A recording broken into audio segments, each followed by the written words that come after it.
Emmanuel Wa-Kyendo here, looking at matters economics and international relations. Now, Kenya-Canada relations. Canada is currently preparing its African strategy. The Danes 2 weeks ago released their strategy for the continent. And so today I explore the underlying economics behind Kenya-Canada relations and what Kenya and Canada might look for in advancing their own bilateral relations. Now, economic complexity is a concept that tries to appraise the knowledge intensity within an economic system. And its claim is that the intensity of knowledge, right? How much knowledge is in the heads of a group of people within a geographic space has a correlation, a very strong correlation with how much income people within that geography earn, right? How wealthy they are. So economic complexity uses geography of economic activities in an area to infer the existence of a collection of capabilities. Economic complexity methods also explain and predict the evolution of economic aggregates like per capita incomes. For example, the concept of economic complexity can allow for prediction of the likelihood that a certain sector emerges. The existence of a knowledge space can predict the likelihood of the emergence of specific research outputs and patterns. The existence of a given occupation space can predict the emergence of certain kinds of occupations. The existence of a given product space can also predict the emergence of a type of product. Although none would have predicted the emergence of Bell helicopters, de Havilland, or Bombardier, and the demise of the Avro Arrow, Ontario and Quebec are likely to produce aerospace research, patents, engineers and technicians, and aerospace products. Although none would have predicted the emergence of Jambo Jet, an airline in the East African region, the likelihood that a Kenyan operator of short-haul aircraft would have purchased Canadian de Havilland Canada-8 aircraft, received maintenance services from Canadian power plant experts Pratt and Whitney, and pilot training and certification in Canada, the fundamentals were already in place for something of the sort to emerge. In a similar way, none could have predicted the rise of SpaceX. But the likelihood that the state of California would have produced a private rocket firm was high, right? If someone was going to build a firm of this kind and they had the resources, it's likely that they would want to do it in California if they could. The state of California has a high concentration of aerospace research and design firms. One powerful way to understand economies is to assess the level of technical challenge that specific geographic regions meet. Regions that engage in particularly challenging economic activities will be wealthier than regions that engage in simple economic activities. Regions that engage in a whole range of challenging activities will be even wealthier than regions that only engage in a few simple activities. A location's output in an activity can be compared to what is expected for a location of the same size and an activity of the same total output. This can be calculated using the revealed comparative advantage or location quotient.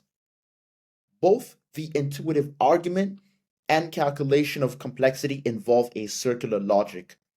The logic is as follows. The complexity of a location is a function of the complexity of the activities present in it.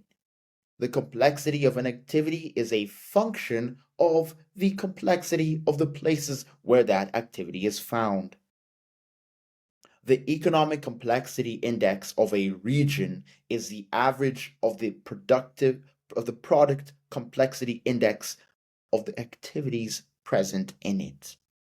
Raising economic complexity is a matter of raising the complexity of products produced within that economy. Complexity is relative. This means that it compares a location to existing regions. The metrics of the complexity of economies or of the activities present within them are the eigenvectors of matrices connecting related countries or related products. Now, what all this means is that you walk into a region, right? You can define a region geographically, however large or small you would like it to be, and you go and find out what kind of products the people in that region are making. And by virtue of how difficult those products are to make, you can make various important inferences. Like, for example, if they're doing things that are really, really difficult to do, right? And not only are they doing things that are difficult to do, but people are actually paying them to do those things, to produce something that's very difficult to make. Well, that region is likely to be very wealthy. Now, if they're not only making one thing that's difficult to make, one product, but they're also making a range of products that are really difficult to make, and then that region will be even wealthier than a region that's just making one simple product, right? That is the logic behind this idea of economic complexity. It's saying that knowledge intensity in a geographic space will result in certain things. It will result in if you map out a space where people are conducting very, very complex research and they're getting paid to do it, right? The resources are there, it's useful research. The likelihood that they will continue to generate useful research is high. Now, if they're conducting research in aerospace, the likelihood that they will make some discoveries in aerospace research is high. If you have a geographic space and you have many people working in aerospace engineering, they're producing aerospace products, right? They're technicians of a kind. The likelihood that these technicians will that people there have jobs in aerospace engineering, the likelihood that you meet an aerospace engineer is high. If you have a geographic space and the workers they are producing aerospace products, the likelihood that they will produce more aerospace products in the future is also high. If you compare all that to a region where no activities in aerospace are occurring, the likelihood that that region that has no aerospace research or engineers working in aerospace, right? Some aerospace producing product producing firms. The likelihood that that region does that in the future is very, very low. Now, economic complexity at the subnational level is calculated by comparing the share of an activity in a local geographic unit with the share of that activity in the whole world. In this way, the economic complexity of the county of Nairobi can be compared to the economic complexity of, say, the Greater Toronto Area or one of Toronto's 6 boroughs, right? So you can pick a borough in Toronto and compare it to Nairobi and say, how do these regions compare in economic complexity? How do they compare in the quantum of knowledge, right? The intensity of knowledge that they hold.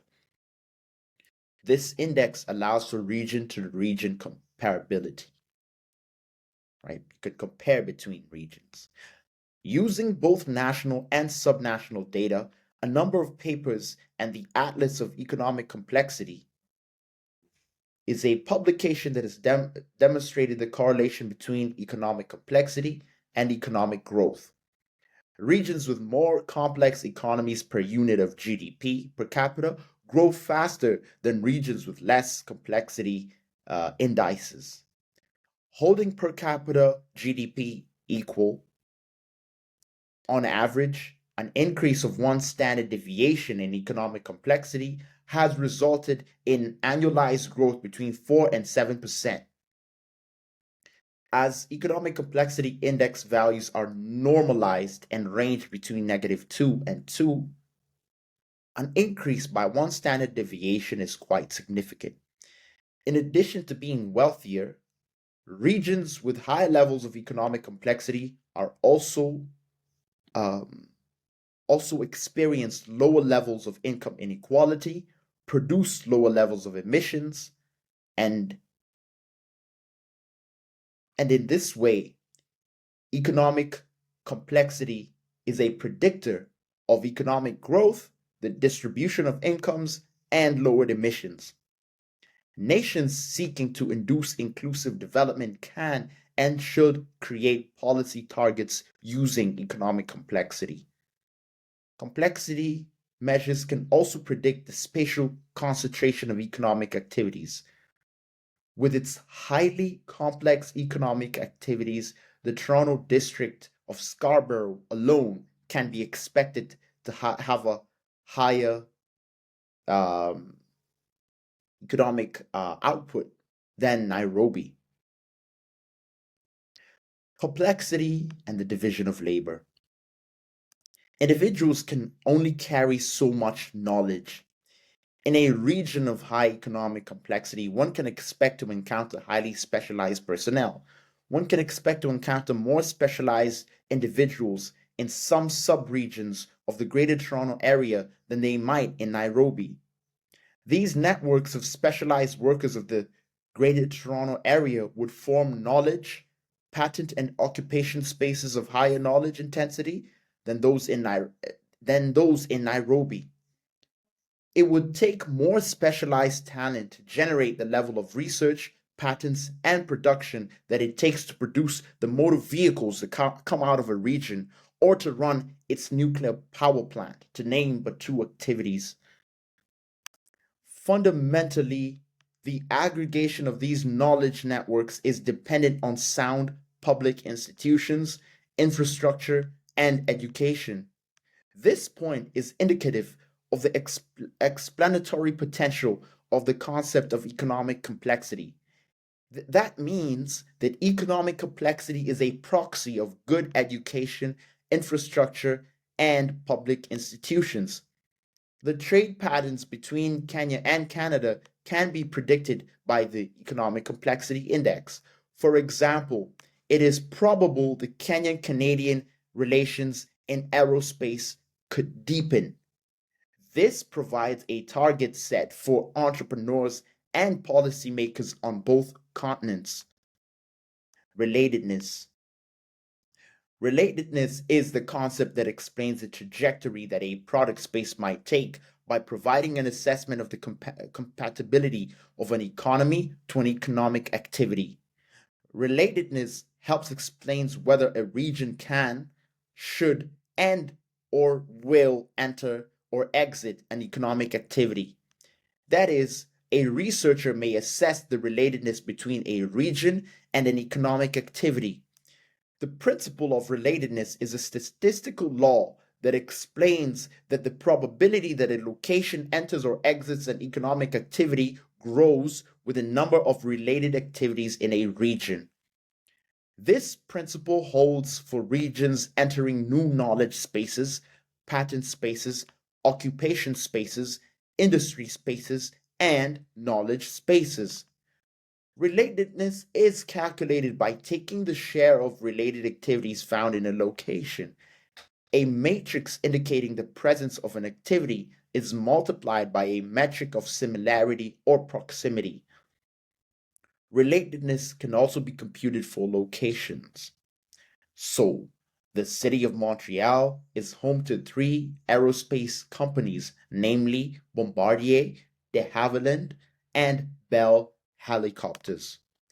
McGill University, Carleton University, Concordia University, Ryerson University, and Laval University are all home to aerospace engineering faculties.